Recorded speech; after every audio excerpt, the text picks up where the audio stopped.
প্রিয় শিক্ষার্থীবৃন্দ, আশা করি তোমরা সবাই ভালো আছো, সুস্থ আছো। ইসলামী ইতিহাস ও সংস্কৃতি বিভাগের দ্বিতীয় পত্রের প্রথম অধ্যায়ের আজকের এই ক্লাসটিতে তোমাদেরকে স্বাগতম। আজকে আমাদের আলোচ্য বিষয় প্রথম অধ্যায়ের একটি পাঠ, সেটি হচ্ছে মোহাম্মদ ঘুরির ভারত অভিযান। মোহাম্মদ ঘুরির ভারত অভিযান সম্পর্কে আজকে আমরা আলোচনা করব।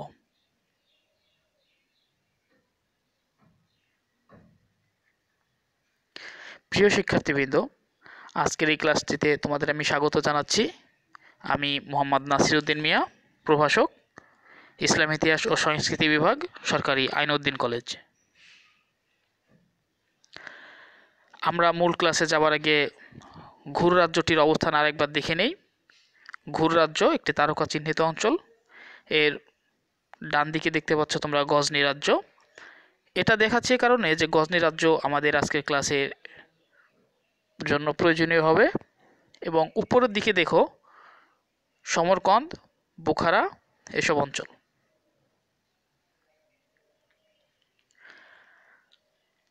প্রথমে আলোচনা করে নিচ্ছি মোহাম্মদ ঘুরির ভারত অভিযানের উদ্দেশ্য। উদ্দেশ্যসমূহকে আমরা প্রধানত চারটি ভাগে ভাগ করেছি: মুইজউদ্দিন মোহাম্মদ বিন শ্যাম বা মোহাম্মদ ঘুরির উচ্চাকাঙ্ক্ষা, ভারতের ঐশ্বর্য, ভারতের রাজনৈতিক অনৈক্য এবং ধর্মীয় উদ্দেশ্য। সর্বপ্রথম আমরা উচ্চাকাঙ্ক্ষা নিয়ে আলোচনা করব।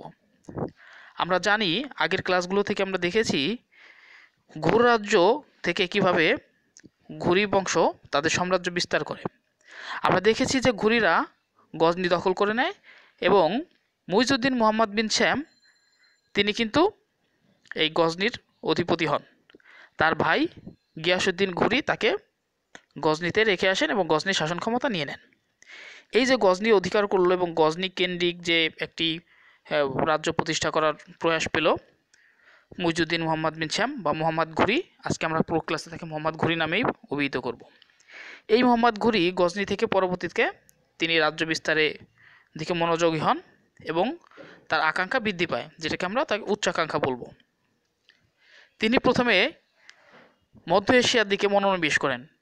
বল্ক, খোরাসান সহ তিনি মধ্য এশিয়ার কয়েকটি অঞ্চলে বেশ কয়েকবার আক্রমণ করেন, কিন্তু প্রত্যেকবারই তিনি ব্যর্থ হন। আমরা এর আগে দেখেছি সুলতান মাহমুদ তিনিও মধ্য এশিয়ার দিকে নজর দিয়েছিলেন, কিন্তু ব্যর্থ হন। এই যে মধ্য এশিয়ার দিকে তাদের যে অভিযানের যে প্রয়াস আমরা দেখতে পেয়েছি, এটা কিন্তু স্বভাবজাত। তারা প্রত্যেকেই ছিল মধ্য এশিয়া থেকে আগত এবং ওই অঞ্চলে তাদের আক্রমণ, ওই অঞ্চলে রাজ্য বিস্তারের আকাঙ্ক্ষা তাদের ছিল, কিন্তু ওই অঞ্চলে তারা ব্যর্থ হন এবং ব্যর্থ হওয়ার ফলে তারা পূর্ব দিকে মনোনিবেশ করেন। আমরা এর পূর্বে সুলতান মাহমুদকে দেখেছি, তিনি পশ্চিমে রাজ্য বিস্তার করতে সক্ষম না হয়ে পূর্ব দিকে তথা ভারতের দিকে মনোনিবেশ করেন এবং মোহাম্মদ ঘুরিও এই একই পথ অনুসরণ করলেন। তিনি সুলতান মাহমুদের দেখানো পথ অনুসরণ করে পূর্ব দিকে তথা ভারতের দিকে মনোনিবেশ করেন। ভারতের দিকে মনোনিবেশ করার আরেকটি কারণ হচ্ছে ভারতীয়দের ঐশ্বর্য। আমরা জানি প্রাচীনকাল থেকে ভারত একটি সমৃদ্ধ অঞ্চল।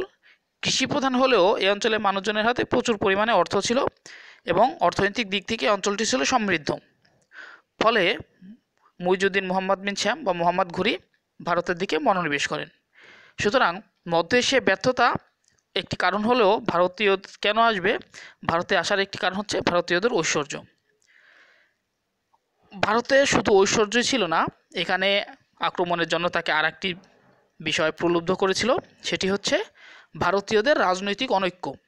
আমরা জানি যে ভারত প্রচুর ছোট ছোট রাজ্যে বিভক্ত ছিল এবং তরাইনের প্রথম যুদ্ধের দিকে আমরা লক্ষ্য করলেই দেখব যে প্রায় 150টি রাজ্য বা রাজন্যবর্গদের নিয়ে পৃথ্বীরাজ একটি জোট গঠন করেছিলেন। সুতরাং দেখা যাচ্ছে যে এখানে প্রচুর পরিমাণে ছোট ছোট রাজবংশ ছিল।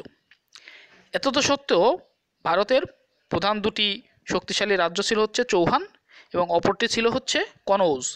তবে কনৌজ এবং চৌহানের মধ্যেও আবার অন্তর্দ্বন্দ্ব ছিল। এছাড়াও ছোট ছোট রাজ্যগুলি কেউ হয়তো কনৌজ বা কেউ হয়তো চৌহানের সাথে কোনো মিত্রতার বন্ধনে আবদ্ধ ছিল। সুতরাং ভারতীয়দের যে রাজনৈতিক অনৈক্য এটি স্পষ্ট। কিছু কিছু ঐতিহাসিকগণ একটি কথা বলেছেন যে ধর্মীয় উদ্দেশ্য। এটা ঐতিহাসিকগণ বিভিন্নভাবে ব্যাখ্যা করার চেষ্টা করেছেন। তারা বলেছেন মোহাম্মদ ঘুরি একজন নিষ্ঠাবান মুসলিম ছিলেন, সুতরাং তিনি ইসলাম বা দিন এটি সরিয়ে দেওয়ার চেষ্টা করেন। এবং তারা একটি বিষয় এখানে টেনে আনেন, সেটা হচ্ছে তিনি উপাধি নিয়েছিলেন শিহাব উদ্দিন। শিহাব উদ্দিন অর্থ হচ্ছে ধর্মের অগ্নিশিখা। সুতরাং মুইজউদ্দিন মোহাম্মদ ঘুরি তিনি যে শিহাবুদ্দিন উপাধি নিয়েছিলেন বা ধর্মের অগ্নিশিখা, এটা থেকে তারা প্রমাণ করতে চান যে মোহাম্মদ ঘুরি ধর্মীয় উদ্দেশ্যে ভারত আক্রমণ করেন এবং এখানে ইসলাম সরিয়ে দেওয়ার তিনি একটি চেষ্টা করেন। তবে আমরা পূর্বের কয়েকটি কারণ থেকে দেখতে পারি যে না, তার এই ধর্মীয় উদ্দেশ্য অতটা বাস্তব বা প্রখর ছিল না, বরং তার অভিযানের পরবর্তী সময়েও আমরা দেখিনি জোর করে কাউকে ধর্মান্তরিত করা। সুতরাং ধর্মীয় যে উদ্দেশ্য ঐতিহাসিকগণ বর্ণনা করে থাকেন, এটা অনেকটা দুর্বল হয়ে যায়।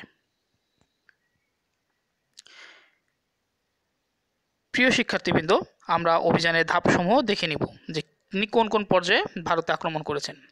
প্রথমে থাকবে মুলতান ও সিন্ধু বিজয়, এরপরে পাঞ্জাব, এরপরে তরাইনের যুদ্ধ এবং এর সর্বশেষ থাকবে হচ্ছে চান্দোয়ার যুদ্ধ। এছাড়া আরও ছোটো ছোটো কয়েকটি অঞ্চল তিনি ছোটো ছোটো কয়েকটি যুদ্ধের মাধ্যমে বেশ কিছু অঞ্চল দখল করেন, সেগুলি আমরা পরবর্তীতে বর্ণনার মধ্যে নিয়ে আসব। মূল হচ্ছে মুলতান বিজয়। এই মুলতানে থাকতো হচ্ছে কারামাতীয়গণ এবং কারামাতীয়রা ছিল হচ্ছে শিয়া ও সুন্নি শাখার মতো একটি শাখা। এটা হচ্ছে ইসমাইলীয় সম্প্রদায়ের একটি শাখা। তো কারামতিয়াদের দখলে ছিল হচ্ছে মুলতান এবং এই মুলতানে তিনি অভিযান পরিচালনা করেন। খুব সম্ভবত 1174 বা 1175 সালে তিনি এই মুলতান অভিযান করেন এবং এখানে সফল হন। কারামতীয়দেরকে পরাজিত করে মুলতান দখল করে নেন এবং মুলতানে একজন শাসক নিয়োগ দেন। মুলতানের পরে তিনি দৃষ্টি দেন সিন্ধুর প্রতি। ঠিক আমরা দেখতে পেয়েছিলাম মুহাম্মদ বিন কাসিমও সিন্ধু এবং মুলতান দখলের মাধ্যমে ভারত অভিযান শুরু করেন এবং এরপরে আমরা দেখতে পাবো সুলতান মাহমুদ তিনিও একই পদ্ধতিতে ভারতের দিকে অভিযান পরিচালনা করেন। এই সময়ে সিন্ধু আবার দুটি অঞ্চলে বিভক্ত ছিল, একটা হচ্ছে আপার সিন্ধ এবং অপরটি হচ্ছে লোয়ার সিন্ধ। আপার সিন্ধের রাজা ছিলেন উচ এর রাজপুত রাজা ভাটি। এই ভাটিকে তিনি পরাজিত করেন এবং আপার সিন্ধ দখল করে নেন এবং 1182 সালে তিনি লোয়ার সিন্ধ দখল করে নেন। সিন্ধু দখল হয়ে যাওয়ার পরে তিনি মনোযোগ দেন পাঞ্জাবের দিকে, কেননা পাঞ্জাবকে বলা হয় হচ্ছে ভারতের প্রবেশদ্বার। এবং আমরা দেখেছি গজনির রাজা সুলতান মাহমুদও পাঞ্জাবটা নিজের দখলে রেখেছিলেন, অন্য কোনো রাজ্যকে তিনি নিজের দখলে না রেখে বরং করদ রাজ্যে পরিণত করেছিলেন। সুতরাং মোহাম্মদ ঘুরিও পাঞ্জাব দখলের প্রয়োজনীয়তা অনুভব করেন এবং তিনি পাঞ্জাব আক্রমণ করেন। 1179 সালে তিনি প্রথম পাঞ্জাব আক্রমণ করেছিলেন, পেশোয়ার দখল করে নেন সেবার। এরপরে 1181 সালে তিনি খসরু মালিকের বিরুদ্ধেও অভিযান পরিচালনা করেছিলেন, কিন্তু সর্বশেষ এখানে তিনি 1185 সালে অভিযান পরিচালনা করেন এবং শিয়ালকোট দখল করে নেন। কিন্তু 1186 সালে তিনি চূড়ান্ত বিজয় লাভ করেন এবং পাঞ্জাব তার হস্তগত হয়। তিনি খসরু মালিককে পরাজিত করেন, তাকে গ্রেপ্তার করে কারাগারে নিক্ষেপ করেন এবং কারাগারে বন্দী অবস্থায় খসরু মারা যান। ঠিক এরই সাথে সাথে আমরা দেখেছিলাম যে এর পূর্বে গজনির যে সুলতান মাহমুদের উত্তরসূরি তারা পাঞ্জাবে এসে শাসন করেছিল, তাদের কিন্তু পরিসমাপ্তি ঘটে। পাঞ্জাব দখলের পরে আসে তরাইনের যুদ্ধ। তরাইনের যুদ্ধ আমরা দুইটি ভাগে বিভক্ত করে আলোচনা করব। একটি হচ্ছে তরাইনের প্রথম যুদ্ধ এবং অপরটি হচ্ছে তরাইনের দ্বিতীয় যুদ্ধ। তরাইন হচ্ছে একটি গ্রামের নাম, এটি থানেশ্বরের অন্তর্ভুক্ত। থানেশ্বরের এই গ্রামে তরাইন নামক গ্রামে যে যুদ্ধ হয়েছিল সেই যুদ্ধ তরাইনের যুদ্ধ নামে পরিচিত। এখানে 1191 সালে প্রথমবার এবং 1192 সালে দ্বিতীয়বার যুদ্ধ হয়েছিল মোহাম্মদ ঘুরি এবং পৃথ্বীরাজ চৌহানের মধ্যে। এই যুদ্ধসমূহ তরাইনের প্রথম যুদ্ধ এবং তরাইনের দ্বিতীয় যুদ্ধ নামে ইতিহাসে পরিচিত হবে।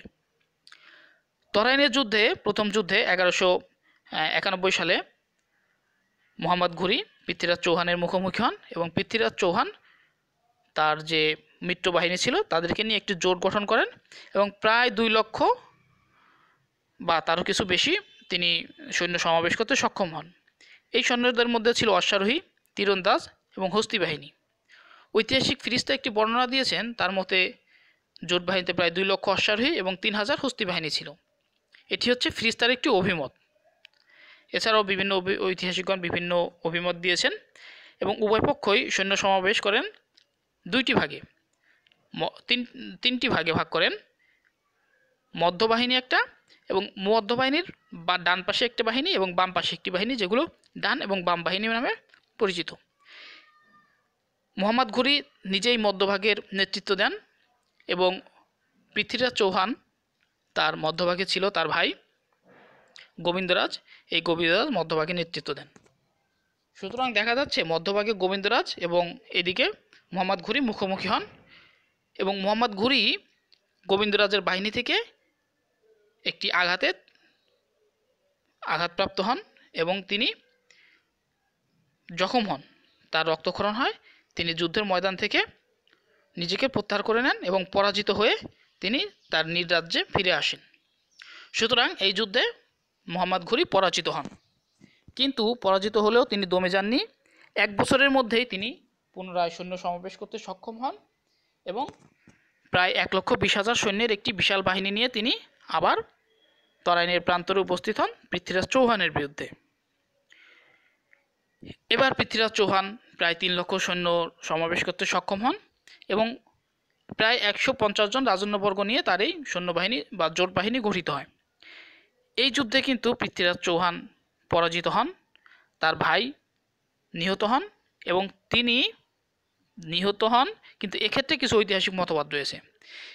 ঐতিহাসিকদের মতে তিনি পালিয়ে যান, পালিয়ে যাওয়ার পথে তিনি ধৃত হন এবং তাকে এনে হত্যা করা হয়। ABM হাবিবুল্লাহর মতে যুদ্ধ হতে পালিয়ে যাওয়ার সময় তাকে বন্দী করা হয় এবং পরে হত্যা করা হয়। ঐতিহাসিক হাসান নিজামী বলেন তাকে আজমিরে নেওয়া হয় এবং সেখানে হত্যা করা হয়। সুতরাং দেখা যাচ্ছে যে প্রত্যেকটা ঐতিহাসিকগণই বলেছেন, ঐতিহাসিক মতামতে বলা হয়েছে যে তাকে প্রথমে বন্দী করা হয় এবং পরে হত্যা করা হয়।